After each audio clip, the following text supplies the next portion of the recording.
하나님 말씀은 요한복음 21장 15절에서 우리 22절까지 말씀입니다. 요한복음 21장 15절에서 22절까지 말씀 함께 읽겠습니다. 시작.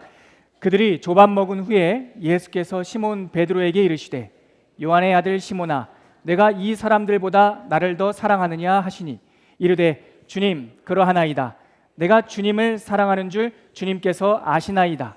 이르시되 내 어린 양을 먹이라 하시고 또 두 번째 이르시되 요한의 아들 시몬아 내가 나를 사랑하느냐 하시니 이르시되 주님 그러하나이다. 내가 주님을 사랑하는 줄 주님께서 아시나이다. 이르시되 내 양을 치라 하시고 세 번째 이르시되 요한의 아들 시몬아 내가 나를 사랑하느냐 하시니 주께서 세 번째 내가 나를 사랑하느냐 하심으로 베드로가 근심하여 이르되 주님 모든 것을 아시오매 내가 주님을 사랑하는 줄을 주님께서 아시나이다. 예수께서 이르시되 내 양을 먹이라. 내가 진실로 진실로 내게 이르노니 내가 젊어서는 스스로 띠띠고 원하는 곳으로 다녔거니와 늙어서는 내 팔을 벌리리니 남이 내게 띠띠우고 원하지 아니하는 곳으로 데려가리라. 이 말씀을 하심은 베드로가 어떠한 증음으로 하나님께 영광을 돌릴 것을 가리키심이로라. 이 말씀을 하시고 베드로에게 이르시되 나를 따르라 하시니 베드로가 돌이켜 예수께서 사랑하시는 그 제자가 따르는 것을 보니 그는 만찬석에서 예수의 품에 의지하여 주님을 파는 자가 누구오니까 묻던 자더라. 이에 베드로가 그를 보고 예수께 여짜오되 주님 이 사람은 어떻게 되겠사옵나이까? 예수께서 이르시되 내가 올 때까지 그를 머물게 하고자 할지라도 내게 무슨 상관이냐? 너는 나를 따르라 하시더라. 아멘. 하나님 아버지 은혜 감사합니다. 우리에게 새로운 생명 부활의 아침을 허락하여 주시고 또한 새로운 생명이 주님께 결단하여 새로운 공적 삶을 시작하는 세례식을 허락하여 주셔서 너무나 감사합니다.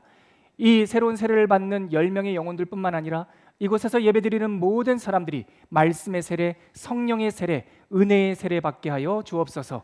예수님의 이름으로 기도합니다. 아멘. 여러분 오늘이 부활절 아침입니다. 아시듯이요. 그런데 이 부활절 아침을 제일 고대하고 기다렸던 분은 사실 사람들이나 제자들이 아니라 예수님 자신이셨습니다. 부활절 아침을 묘사하고 있는 복음서의 다른 장면들을 보면 마태복음에는 새벽에 이렇게 표현되어 있고 마가복음에는 좀 더 구체적으로 매우 일찍이 해 돋을 때에 벌써 돌이 굴려져 있더라 이렇게 되어 있습니다. 또 누가복음에는 새벽에 이렇게 되어 있습니다. 그래서 이 부활절 아침을 우리에게 보여주는 이 복음서의 기록들을 참고해 보면 부활절 아침 그 안식일 다음 날에 그날을 가장 고대했던 분은 예수님 자신이었다. 그래서 마리아를 비롯해서 여인들이 향품을 준비해서 그 돌문 앞에 무덤 앞에 오기 전에 이미 예수님께서는 부활하셨고 일어나셨고 제자들에게 약속하셨던 것처럼 제자들의 삶의 현장에 찾아갔어요.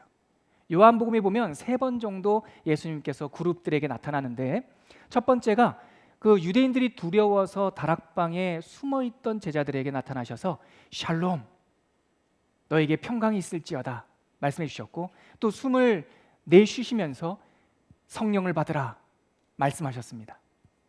두 번째 예수님께서 8일이 지나서 다시 그들에게 나타나셨어요. 왜냐하면 처음 나타나셨을 때 제자 중에 한 사람 도마가 있지 않았습니다. 그래서 도마는 예수님이 부활했다는 소식을 우리 동료 제자들에게 듣고 나서도 내가 예수님의 못자국과 창자국을 만져보고 손을 넣어보지 않고서는 믿지 않겠다라고 말했습니다. 그래서인지 예수님께서 8일이 지난 후에 도마까지 있는 그 순간 다시 한번 나타나셔서 손에 못자국과 창자국을 보여주고 얘들아 너 봐라 만져봐라 믿지 못하는 자가 되지 말고 믿는 자가 되라 라고 말씀하시면서 제자들의 믿음을 굳게 하셨습니다. 그리고 예수님께서는 또한 복음을 전하시고 그 다음 제자들이 갈릴리 지역으로 돌아간 이후에 3번째 나타나셨어요. 오늘 우리가 읽은 이 요한복음 21장은 예수님께서 3번째 나타나는 그 상황을 배경으로 하고 있습니다. 그런데 여러분 좀 이상한 장면이 있어요. 오늘 21장에는 3가지의 반전, 뜻밖의 반전이 일어납니다. 첫 번째 반전은 뭐냐면 부활하신 예수님을 만난 제자들의 반응이에요. 우리 그 구절을 한번 찾아볼까요? 오늘 본문 요한복음 21장 3절을 한번 같이 읽어보죠. 3절 같이 읽겠습니다. 시작.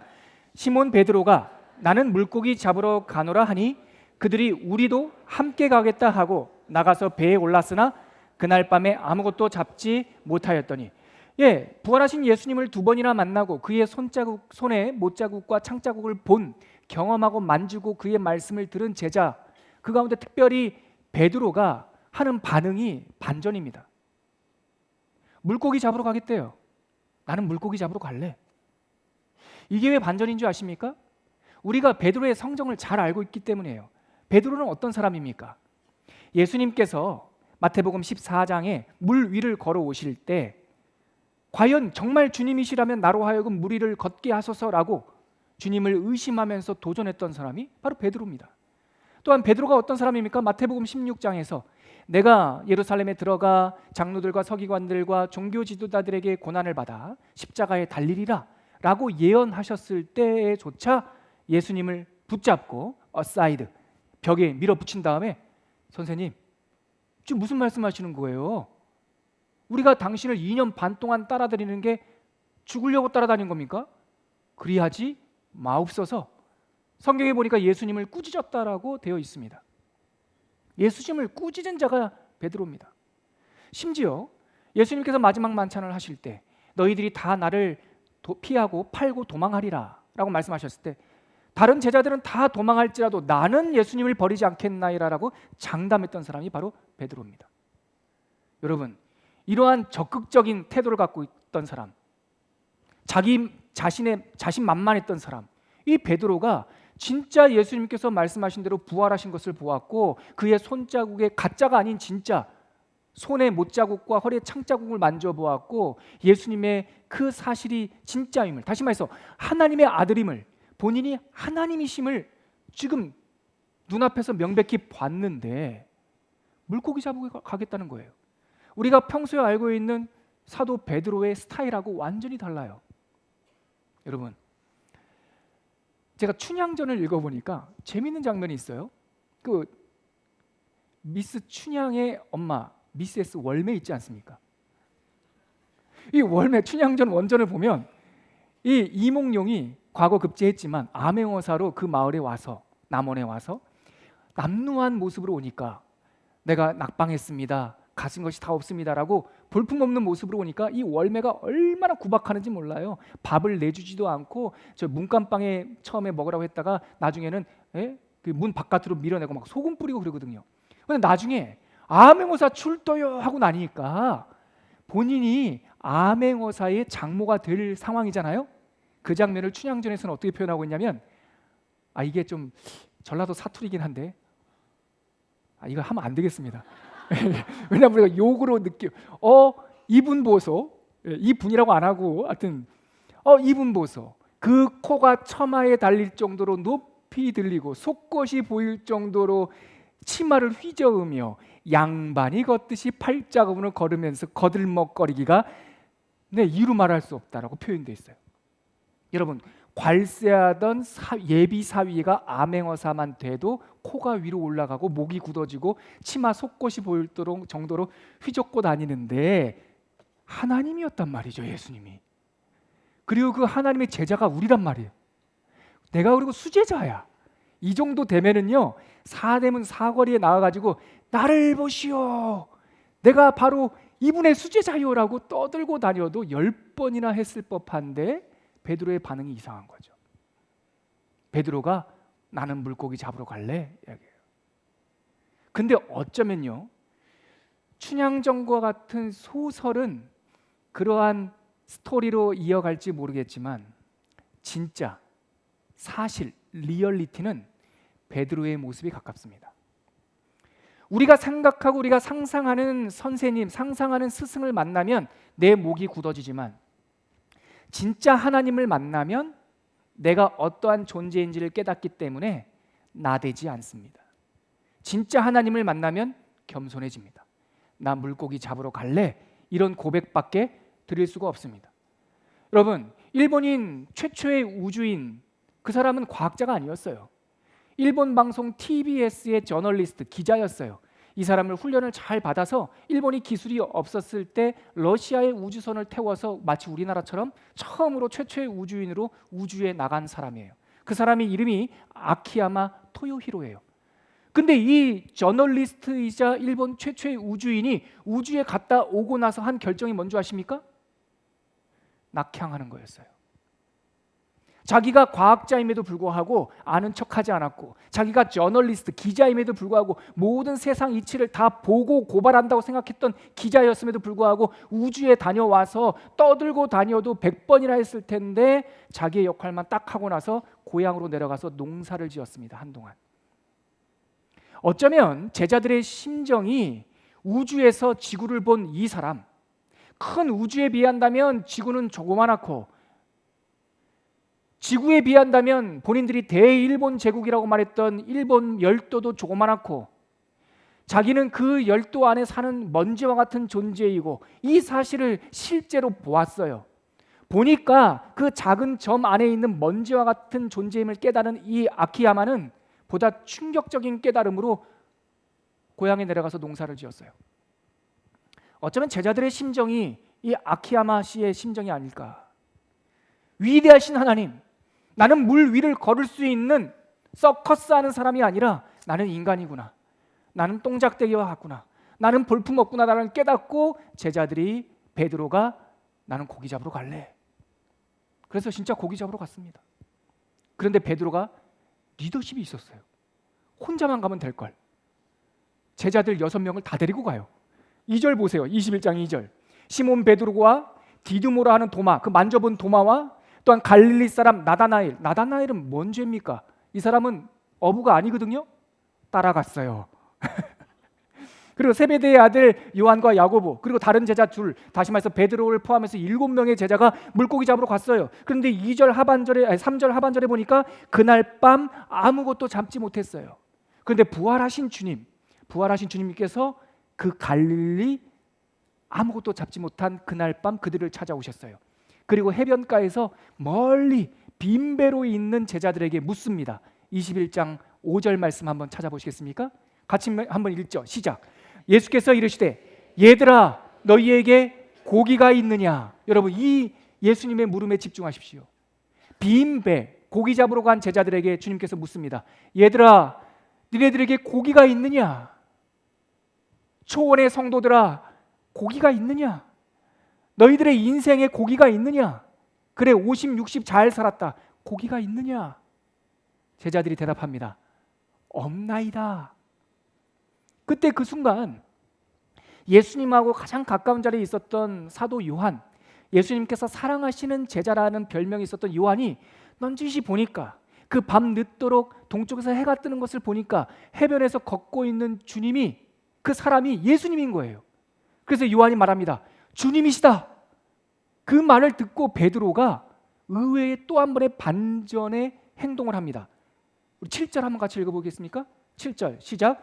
예수께서 사랑하신 그 제자가 베드로에게 이르되 주님이시라 하니 시몬 베드로가 벗고 있다가 주님이라 하는 말을 듣고 겉옷을 두른 후에 바다로 뛰어내리더라.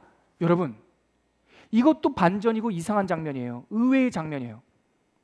옷을 입고 있다가도 바닷물에 수영을 해야 돼서 바닷물에 뛰어들다면 옷을 벗어야 돼요.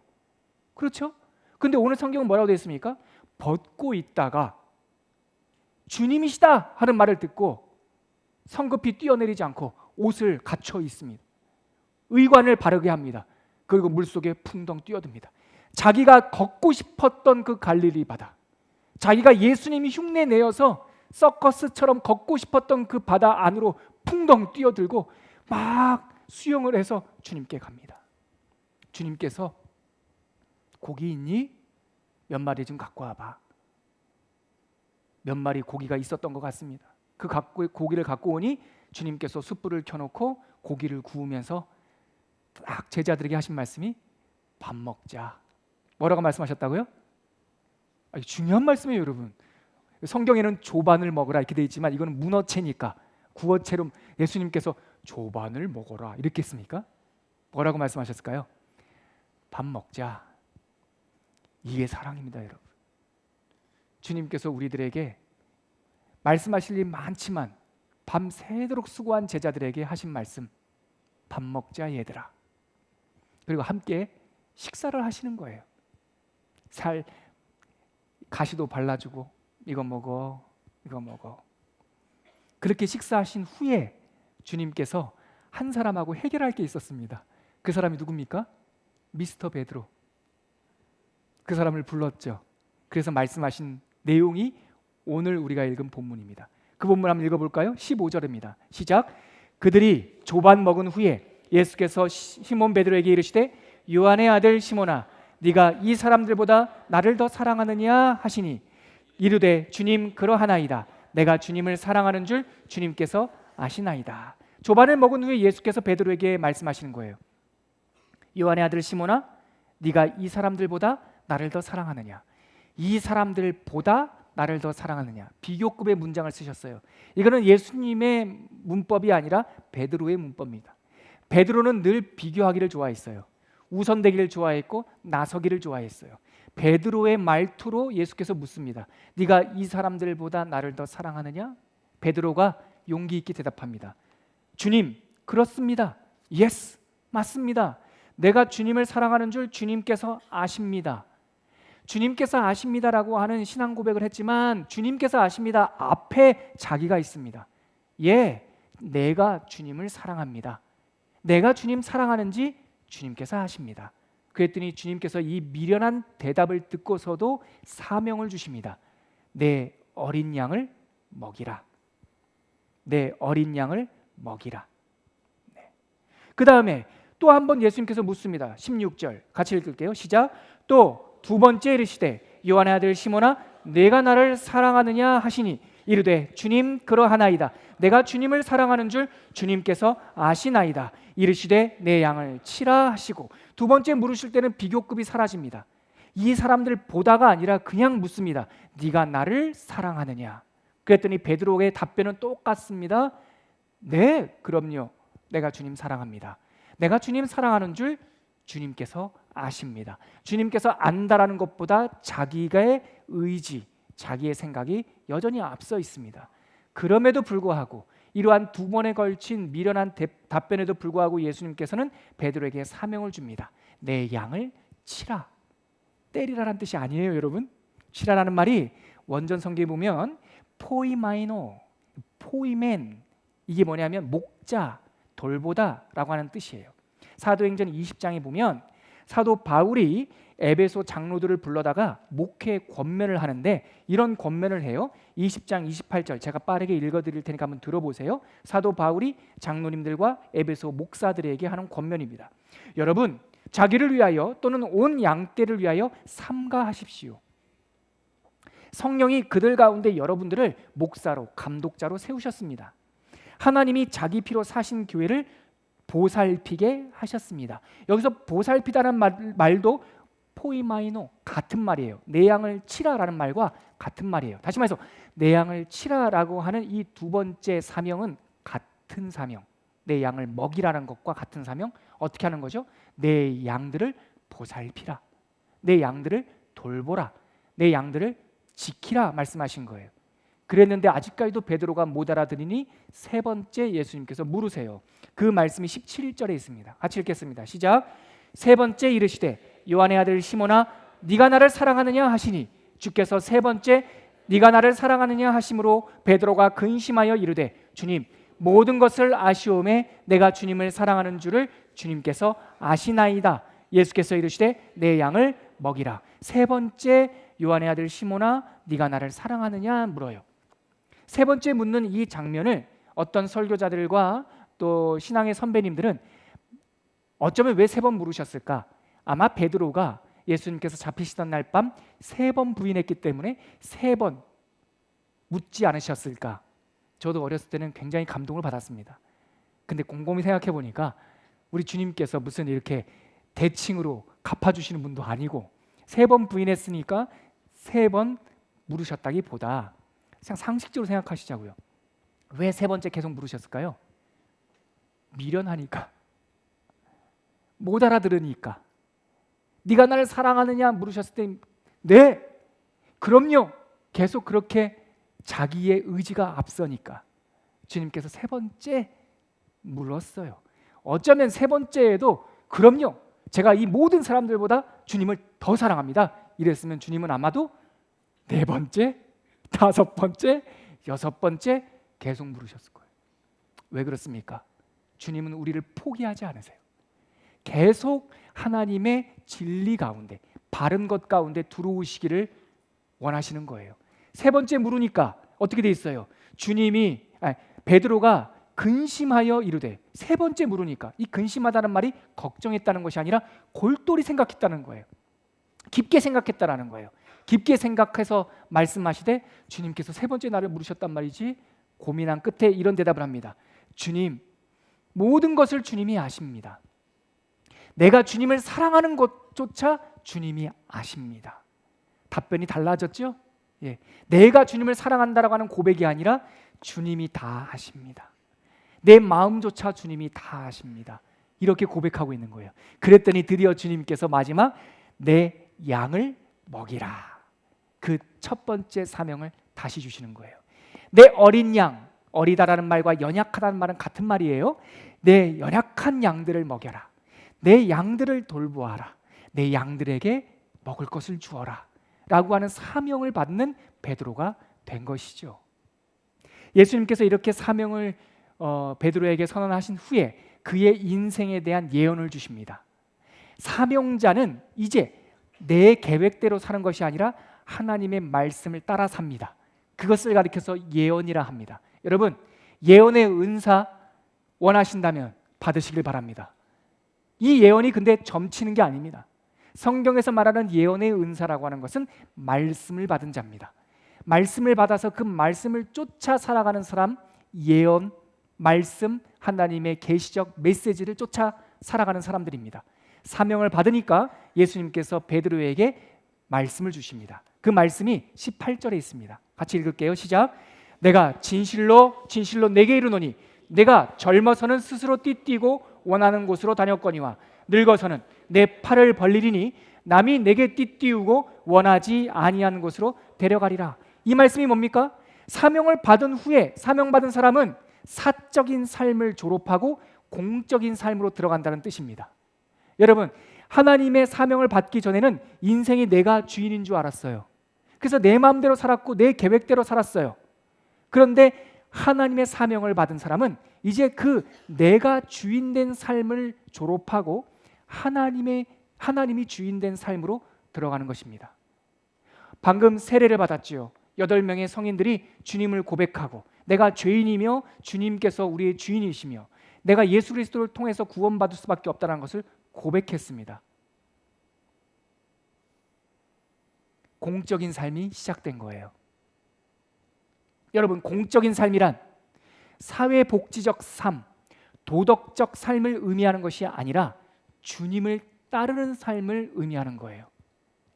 이제는 네 마음대로 사는 것이 아니라 내가 정해준 그 사명의 길로 갈 것이다. 그 말씀을 다시 한번 19절에 정확하게 해설하고 있습니다. 19절 함께 같이 읽겠습니다. 시작. 이 말씀을 하심은 베드로가 어떠한 죽음으로 하나님께 영광을 돌릴 것을 가리키심이로라. 이 말씀을 하시고 베드로에게 이르시되 나를 따르라 하시니. 주님께서 뭐라고 말씀하셨다고요? 나를 따르라. 사명의 삶이라고 하는 것은 주님 따르는 삶입니다. 오늘 세례를 받은 8분의 성도님들과 이 가운데서 저와 함께 예배드리는 모든 분들에게 주님의 이름으로 권면합니다. 여러분, 예수 그리스도의 팬이 되지 마십시오. 교회 마당 왔다 갔다 하는 종교인은 더더욱 되지 마십시오. 여러분들이, 그리고 저와 여러분들이 유일하게 따라야 될 삶의 방식이 있다면 그것은 예수 따르는 삶입니다. 예수 따르기 때문에 일할 수 있고, 예수 따르기 때문에 사랑할 수 있고, 예수 따르기 때문에 오늘 하루도 살아갈 수, 생명 쉬며 숨쉬며 살아갈 수 있는 것입니다. 우리 초원교회 모든 가족들이, 이 땅에 있는 주님의 백성들이 다 예수 따르는 삶이 되기를 축복합니다. 이렇게 예수님께서 따르라 한 다음에 세 번째 반전이 나와요. 저는 이 장면이 저 개인에게 너무나 위로가 돼요. 한번 읽어보시겠습니까? 20절 말씀입니다. 같이 한번 읽을게요. 시작. 베드로가 돌이켜 예수께서 사랑하시는 그 제자가 따르는 것을 보니 그는 만찬석에서 예수의 품에 의지하여 주님을 파는 자가 누구오니까 묻던 자라. 예수님의 사명을 1대1로 레슨을 받고 있다가 보니까 이 예수님께서 사랑하신 자가 누구냐면 사도 요한이거든요. 이 사람이 12명 중에서 가장 어린 사람이었어요. 그래서 만찬 때도 늘 예수님 옆에 있었고 예수님 곁에 있기를 좋아했어요. 여러분, 형제들이 많다 보면 공동체에 여러 사람들이 있다면 막내가 늘 있기 마련 아닙니까? 막내의 특징이 뭐냐면요, 이 애교를 잘 떱니다. 그리고 눈치가 없습니다. 누구처럼? 요셉처럼. 그래서 예수님이 다닐 때 이 막내 요한은 예수님 옆에 늘 찰싹 붙어있길 좋아했던 것 같아요. 그래서 만찬석에도 예수님 옆에 찰싹 기대어 있었어요. 이번에 예수님하고 베드로하고 1대1 레슨 하는데 또 눈치 없이 예수님 옆에 슬쩍 온 것 같아요. 베드로의 마음이 사명을 받는 순간인데도 마음이 파도가 친 거죠. 위로가 돼요, 저는. 우리 베드로 사도도 이런데 제가 가끔 샘을 내고 제가 가끔 성숙하지 못한 마음이 들어와도 베드로도 일으키신 하나님, 노목사 정도도 일으키실 줄 믿습니다. 이 위로가 되는 거예요. 이 요한을 보고 무슨 말을 하는지 기가 막힌 말을 해요. 21절 같이 한번 읽어볼까요? 시작. 이에 베드로가 그를 보고 예수께 여짜오되 주님, 이 사람은 어떻게 되겠사옵나이까? 사명 받아도 이렇게 덜 완성돼요. 여러분, 명심하십시오. 하나님께서 우리를 의롭다 하는 것은 하나님의 전적인 은혜와 예수 그리스도의 십자가의 피로 단번에 의롭다 하심을 받습니다. 그러나 그 의롭다 하심대로 살아가는 거룩해함, 성화됨은요, 천천히 이루어집니다. 지금 베드로가 사랑 고백을 받았고 하나님의 용서를 받았고 사명을 받았고 메시지, 인생의 예언까지 들었는데도 그의 눈이 앞에서 얼쩡거리는 사도 요한 때문에 마음이 팔린 거예요. 그래서 예수님 앞에 이 중요한 순간에 주님, 쟤는 어떻게 될까요? 라고 물은 거예요. 여러분들도 위로 받으시기 바랍니다. 주님은 우리들에게 큰 기대하지 않으십니다. 예수님의 대답 한번 읽어볼까요? 오늘 본문 마지막 구절인데요, 22절입니다. 같이 읽겠습니다. 시작. 예수께서 이르시되 내가 올 때까지 그를 머물게 하고자 할지라도 너에게 무슨 상관이냐? 너는 나를 따르라. 너에게 무슨 상관이냐? 너는 나를 따르라. 여러분, 소명은 각자입니다. 사명도 각자예요. 목사로 부른 사람, 장로로 부른 사람, 비즈니스로 부른 사람, 전문인으로 부른 사람, 또한 여러 가지 가정주부로 부른 사람, 사명과 소명은 다 각자예요. 그러나 우리가 따라가야 될 초점, 표지석은 딱 하나예요. 누구예요? 예수님. 베드로는 요한의 관심이, 마음이 흔들렸던 거예요. 쟤 어떻게 될까요? 주님 말씀이 참 현실적입니다. 야, 베드로야, 내가 저 친구를, 저 사람을, 요한을 내가 재림할 때까지 둔다 할지라도, 저 따라 한번 해보시겠습니까? 너와 무슨 상관이냐? 너는 나를 따르라. 이게 사명자의 삶의 방식이에요, 여러분. 여러분, 에머슨이라고 하는, 랄프 에머슨이라고 하는 19세기 말 미국의 사상가요 시인이 자립이라고 하는 에세이, 짧은 에세이를 썼는데 그 에세이 첫 번째 시작하는 첫 번째 문장을 이 사람이 영어 쓰는 사람에도 불구하고 이 학자적 향기를 내고 싶어서 그런지 모르겠지만 라틴어로 한 문장을 써놨어요. 그 문장이 저도 잘 몰라서 제가 써왔어요. 여러분들도 모르실 문장일 거예요. 한번 들어보세요. 이런 라틴어가 써 있습니다. 네테 콰이스 베리스 엑스트라. 엑스트라란 말은 아시죠? 이건 네테 콰이스 베리스 엑스트라란 말이 너 아닌 것을 바깥에서 찾지 말라. 직역하면 이렇게 돼요. 의역을 하면 뭐냐면 당신과 상관없는 것, 엑스트라를 추구하지 마십시오. 저는 이 문장이 오늘 예수님께서 너랑 뭔 상관이야? 너는 나를 따르라. 이 말씀을 인간적인 일반 언어로 해석한 거라고 봐요. 네테 쿠아에스 베리스 엑스트라. 여러분, 우리의 삶 가운데 엑스트라가 너무 많아요. 우리는 엑스트라에 관심이 너무 많아요. 누가 뭘 입는지, 누가 뭘 먹는지, 누가 뭘 마시는지, 누가 무슨 일을 하는지, 누가 돈을 얼마나 버는지, 누가 이번 여름에 어디 해외여행을 가는지, 저 집사가 기도를 1시간 하는지 2시간 하는지 다 엑스트라예요. 우리 에너지를 뺏어가는 비본질 것이에요. 여러분들께 아니에요. 주님께서 우리에게 말합니다. 뭔 상관이냐? 너는 나를 따르라. 여러분, 우리 초원교회를 비롯해서 이 세상에 있는 모든 교회가 자기 사명 붙잡는 은혜가 있기를 바랍니다.